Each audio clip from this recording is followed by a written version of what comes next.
Allez, salut à tous, c'est Brice pour la chaîne Une Bolée d'air et vous l'avez compris, dans cette vidéo, on va parler de ces filtres ND Freewell pour du coup le DJI Mini 3 Pro. Donc ce qu'on va faire, c'est qu'on va directement commencer par une vue de dessus pour du coup faire un petit unboxing et voir à quoi ça ressemble et qu'est-ce qu'on va pouvoir faire avec ces filtres dans la fameuse ball boîte. Ils m'ont envoyé, je pense, tout ce qu'ils ont aujourd'hui pour le Mini 3 Pro. Je sais pas si ça va s'étoffer ou pas dans l'avenir, ce que j'attendais du coup.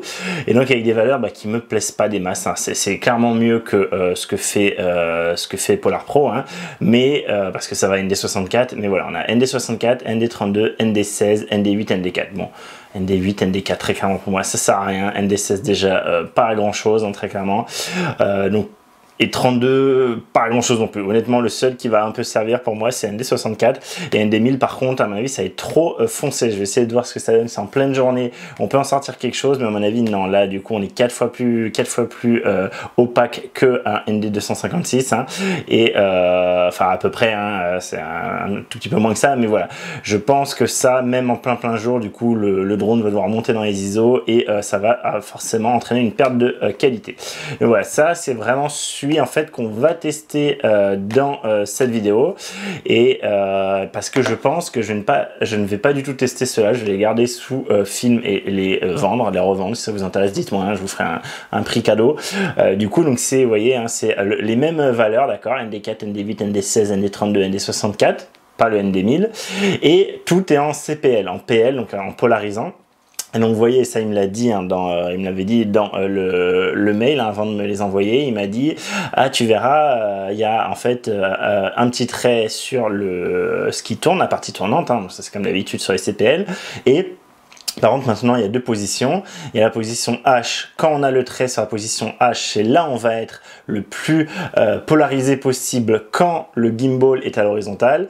Et si par contre, on est sur la position V, c'est qu'on est en vertical. Et du coup, c'est là où quand le gimbal sera poup, comme ça, on aura le plus de polarisation. Et après, à vous de jouer, ça tourne à l'infini, à vous de jouer sur quel endroit vous le mettre.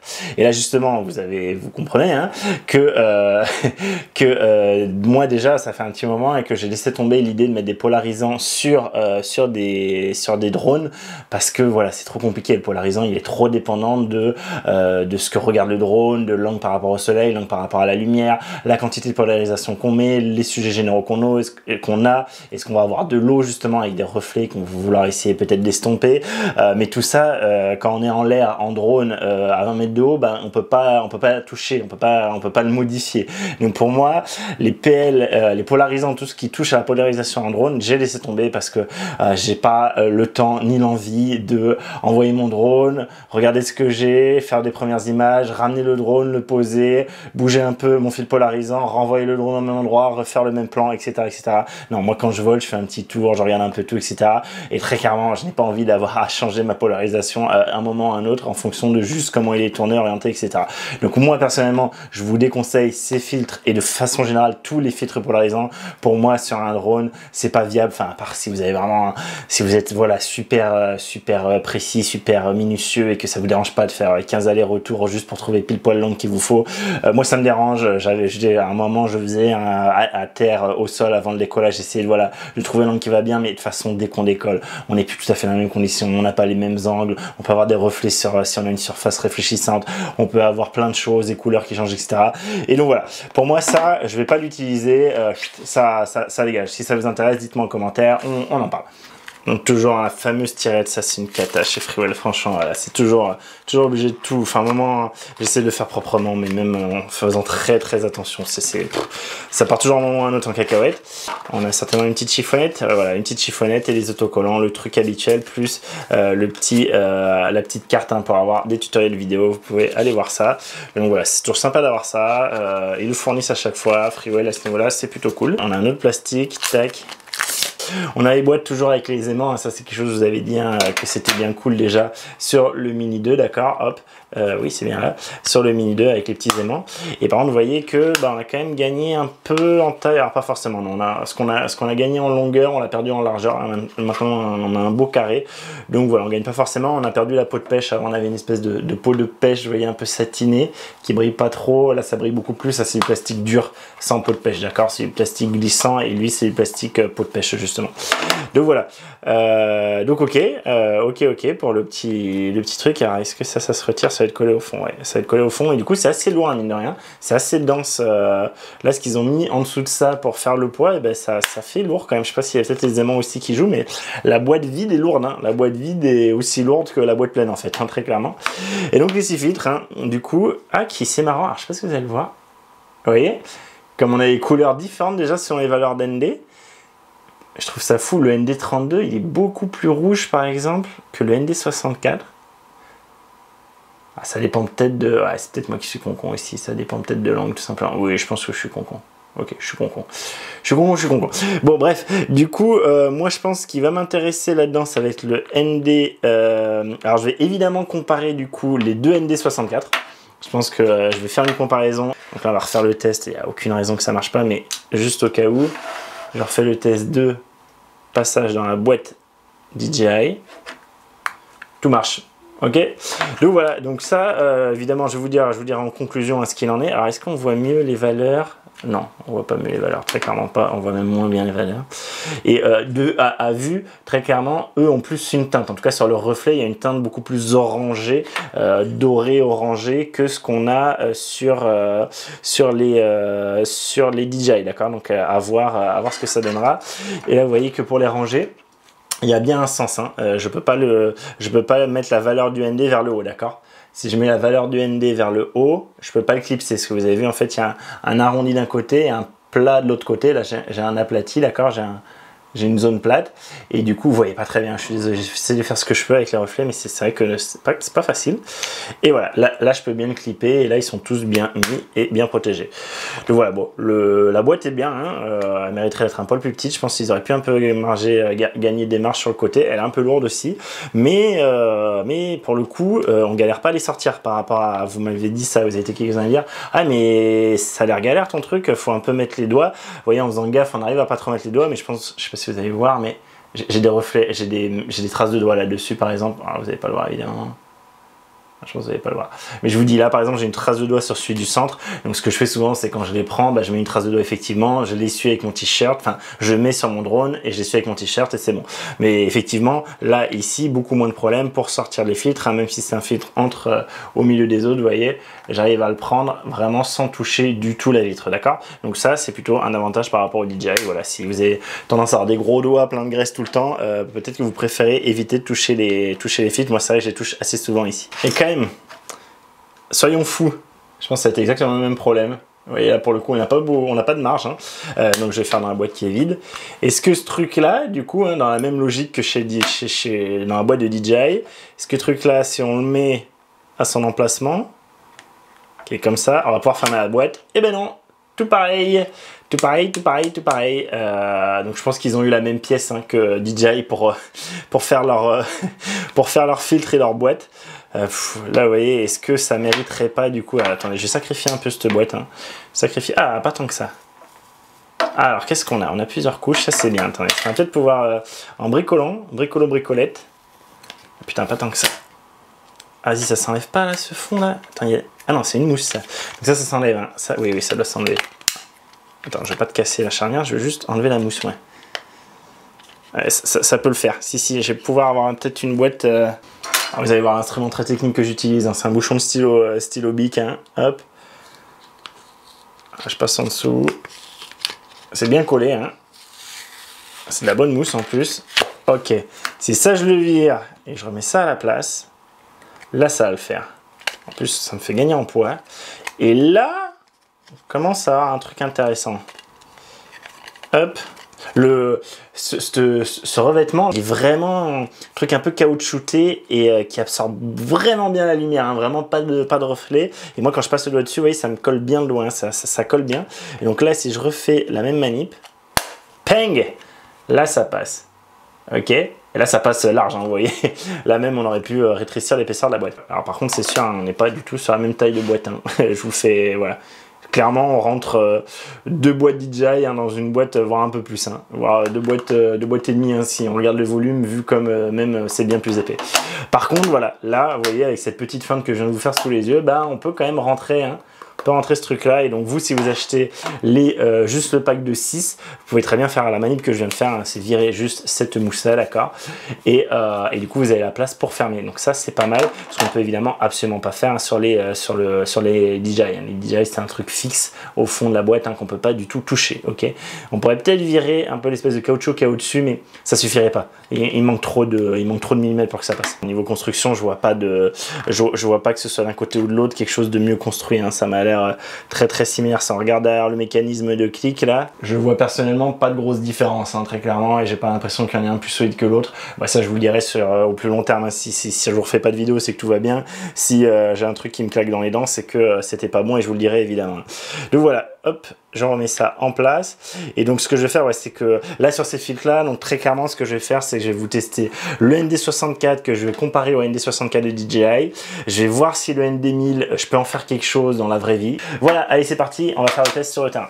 Allez, je vous montre les images du terrain. Donc là, pour info, ce que j'ai fait, c'est que j'ai d'abord utilisé le ND64. Donc d'abord le ND64 de chez Freewell. Et pourquoi le 64? Parce que c'est le seul en forte valeur. En tout cas, c'est celui avec la plus forte valeur que j'ai en commun à la fois chez Freewell et chez DJI. Et je voulais évidemment vous faire une comparaison.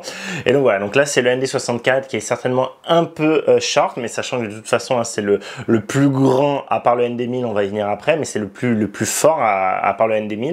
Donc voilà, on n'a pas de ND68, hein, ça c'est quelque chose que je regrette personnellement, hein, ND128, ND256, voilà, pour moi ce qu'il faudrait c'est ND32, ND64, ND128, ND256. Bon voilà, chez DJI on saute un coup sur deux, et chez Freewell on s'arrête à ND64, et sinon on passe directement à ND1000.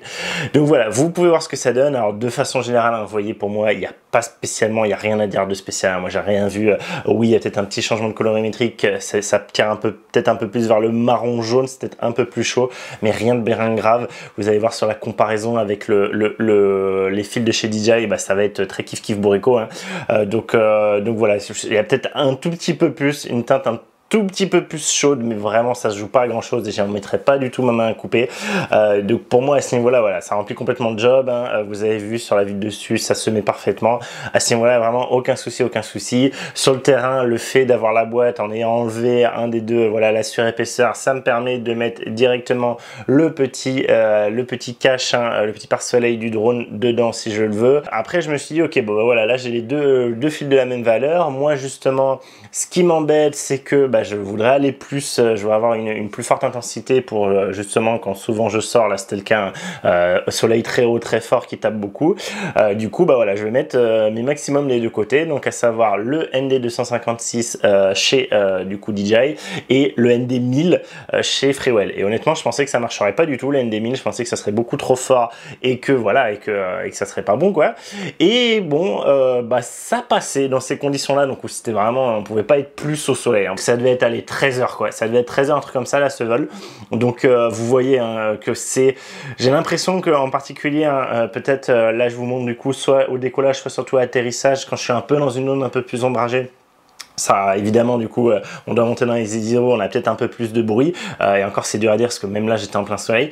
Mais sur le vol général, vous voyez, quand je suis en l'air, en hauteur, et sur ce genre de plan où bah voilà, tout est très éclairé, bah finalement le ND1000 est pas si mal, même si j'ai quand même l'impression, la sensation, mais c'est très dur à dire déjà en vrai, donc je me doute que sur YouTube ça sera encore pire. J'ai quand même l'impression que j'ai un peu trop de flou de mouvement, que je dois être un shutter speed un peu trop faible, et du coup je préfère quand même le rendu du ND256. Mais pareil, là ça va vraiment pas se jouer à grand chose, et là il faudrait plus regarder dans les conditions un peu moins extrêmes, où du coup il se passe des choses, où il y a peut-être un peu plus d'ombre, il y a des zones d'ombre, zones de lumière, etc. Et là je suis sûr que le ND1000 serait vraiment beaucoup trop fort, et du coup on devrait monter dans les ISO comme pas possible pour avoir un truc pas beau. Donc voilà, mais je m'attendais vraiment à ce que dès cet exemple là ça ne marche pas. C'est pas le cas, donc potentiellement ces filtres, en tout cas si vous tournez en 24 fps, ce filtre ND1000 pourrait éventuellement en plein été, en plein soleil, comme dans ces conditions là, servir. Sinon pendant que je finis de vous montrer ça, vous avez vu, en fait j'étais allé au marais salon de la Palme, hein. L'idée c'était de vous montrer des superbes marées roses. Bon, je suis arrivé beaucoup trop tard en fait, hein. Là c'était il y a une semaine, donc c'était déjà la première semaine d'août on va dire. Bon bah voilà, il y avait déjà plein de marées qui étaient à sec, donc avec le sel juste, et absolument plus cette couleur rosée, et du coup j'en profite pour pour vous parler, hein, si vous voulez voir vraiment des marais salants très roses, il y a Didier de Luluweb qui a fait une vidéo dessus avec le Mini 2, mais du coup vous allez voir le rendu est super stylé, et surtout lui il était à la période parfaite où tout est rose. Donc je vous mets la vidéo en fiche là-haut, allez voir ça pour voir des marées vraiment bien roses. C'est à Aigues-Mortes, hein, si je dis pas de bêtises. Et donc voilà, donc moi mon échec, hein, mais si vous voulez voir du rose, allez voir sa vidéo à lui. Et voilà, on va dire, hein, pour l'aspect un peu test terrain de base, j'ai quand même du coup réessayé le ND64, donc sans faire de comparaison cette fois-ci. Je suis allé à Falaise de Leucate de la Frankie, et j'ai fait du coup juste un vol, en fait. C'est les vols du coup pour le test de la batterie plus qui va arriver très bientôt. N'hésitez pas à vous abonner, activer les notifications pour ne pas rater ce test là. Voilà, j'ai fait deux vols, un vol avec ma batterie standard, un vol avec une batterie plus, et j'en avais profité pour mettre le ND64, hein, de Freewell, parce que justement tant qu'à faire c'était l'occasion. Donc là c'était plein après-midi, donc à mon avis un peu trop fort pour du 24 fps, mais voilà, je vous montre ce que ça donne. Voilà, encore une fois, pour moi il n'y a pas vraiment de souci. Je pense là dans ces cas là c'est pas plus mal peut-être d'avoir du ND64, parce que le sujet en fait c'est du paysage, et du coup avoir du flou de mouvement sur le paysage c'est pas forcément très intéressant, mais voilà, moi je vous rappelle, hein, toutes les images que vous avez vues de mon voyage en Californie du Nord, c'était dès qu'il y avait du soleil, c'était au ND256, hein, d'accord, donc je remets ça en fiche là aussi. C'était que vraiment, on va dire, en fin d'après-midi ou en début de matinée, ou quand il faisait gris, que je passais plutôt sur un ND64, et j'ai dû utiliser, je crois, une seule fois le ND16, et encore je suis même pas sûr. Je pense que le ND16, je préférais directement enlever le filtre et être avec rien, parce que c'était la fin de journée et que derrière le soleil allait se coucher, autant avoir directement le meilleur, le moins de filtrage de lumière, et le plus de, voilà, faire rentrer le plus de lumière possible dans le capteur, et donc pas avoir de filtre du tout. Donc voilà, donc le ND256, moi je continue à vous le dire, hein, c'est celui qui me sert le plus. Par contre là, dans ce cas là, à la Frankie, le test avec le Freewell ND64, vous voyez que là ça me choque pas, ça passe, ok, ça passe, et ça passera d'autant plus si vous n'êtes pas comme moi à être en 24 fps, mais que vous êtes plutôt, alors 25 fps ça va être très similaire, mais si vous êtes à 30 fps, et bien déjà 30 fps, au lieu d'être à 1/48e, 1/50e de seconde, vous allez être à 1/60e de seconde en shutter speed, si vous mettez en manuel. Moi je laisse en auto, c'est lui qui se débrouille, mais du coup pour la règle des 180 degrés, c'est ça.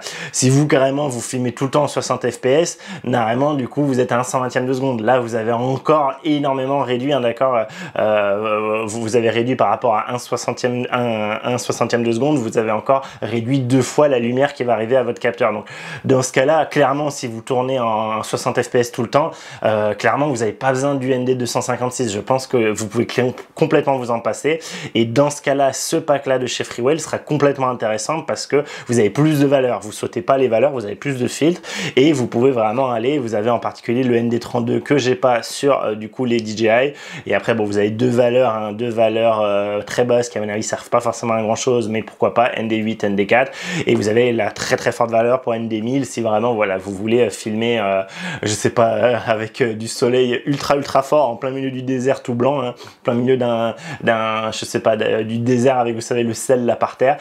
Voilà, je vois pas tellement d'autres utilisations si vous filmez à 60 fps, mais voilà, c'est quand même bon de le noter que moi tout ce que je vous dis c'est évidemment pour ma façon de faire, et moi je filme en 24 fps. Ma conclusion c'est que ces filtres là ils marchent très bien. Pour moi il y a juste la limitation qui monte pas assez, hein. Moi j'aurais préféré plutôt qu'un ND1000, j'aurais préféré ne serait-ce qu'un ND128 et peut-être un ND256, voilà, et qui gère par exemple le ND4 et le ND1000, ou même qui gère le ND4, ND8 et qu'on est ND128, ND256. Et voilà, moi évidemment c'est mon regret. Pour ça, à cause de ça, je préfère mes filtres de chez DJI pour cette valeur ND256.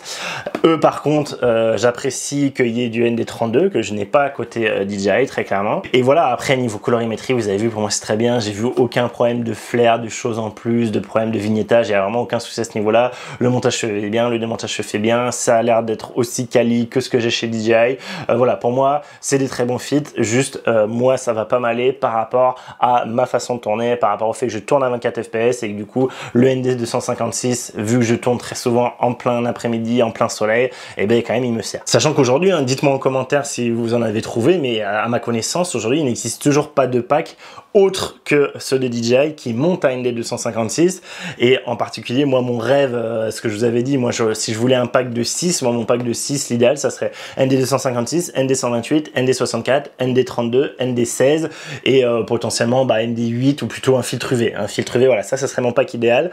Aujourd'hui ça n'existe pas, et même je vous dis aujourd'hui les seuls à faire du ND256 c'est DJI. Donc voilà, donc vous voyez qu'au final on s'attendait à peut-être que ça évolue suite à la sortie, et pas tellement, hein. Les constructeurs de filtres ont l'air d'être habitués à ces valeurs classiques, hein, de ND64 maximum, et ils ont du mal à franchir le cap, à proposer autre chose, et voilà, je trouve ça un peu dommage. Peut-être l'avenir changera ça, mais aujourd'hui pour moi de toute façon il n'y a aucune alternative, hein. Les Polar Pro c'est pareil, et les Pchitech, les trucs là, il y a d'autres marques, hein, qui sortent, hein, actuellement, mais de tout ce que j'ai vu passer, il n'y a rien qui permet d'avoir du ND256 ou même du ND128. Si je vous dis, vous n'avez pas spécialement besoin du ND256, en particulier vous filmez peut-être à 30 fps ou encore plus à 60 fps, et ou si vous savez que de toute façon vous n'allez jamais en plein après-midi, parce que pour vous c'est une hérésie de faire des plans en plein après-midi, des plans vidéo en plein après-midi, vous y allez forcément au golden hour, plutôt en fin de journée, etc. Là les freewheel vont être beaucoup plus intéressants, parce que vous avez plus de filtres, vous avez plus de paliers, vous allez pouvoir vraiment finement choisir votre filtre, et du coup voilà, le ND64 sera largement suffisant. Et en plus vous avez un ND1000 potentiellement pour faire autre chose, mais bon, moi la pose longue en photo j'y crois moyennement sur les drones, hein, pareil, ça on pourra en reparler, mais voilà, du coup je vous le recommande, mais pour mon utilisation je préfère DJI pour le ND256. Voilà, vous savez tout, je vous laisse là, je vous remercie d'avoir regardé cette vidéo, j'espère qu'elle vous a plu. Si c'est le cas, n'hésitez pas à la liker, la partager, n'hésitez pas à vous abonner pour d'autres vidéos à venir sur le DJI Mini 3 Pro. Vous avez compris, hein, en particulier il va y avoir les batteries plus, mais encore quelques autres trucs à venir normalement, donc voilà, abonnez-vous, activez les notifications, tout ça, ça fait en plus évidemment du bien à la chaîne. Voilà, je vous remercie, je vous dis à très vite pour une prochaine vidéo. D'ici là, portez-vous bien, faites de belles photos, faites de belles vidéos, de beaux plans avec vos drones et vos filtres ND qui vont bien. Allez, salut.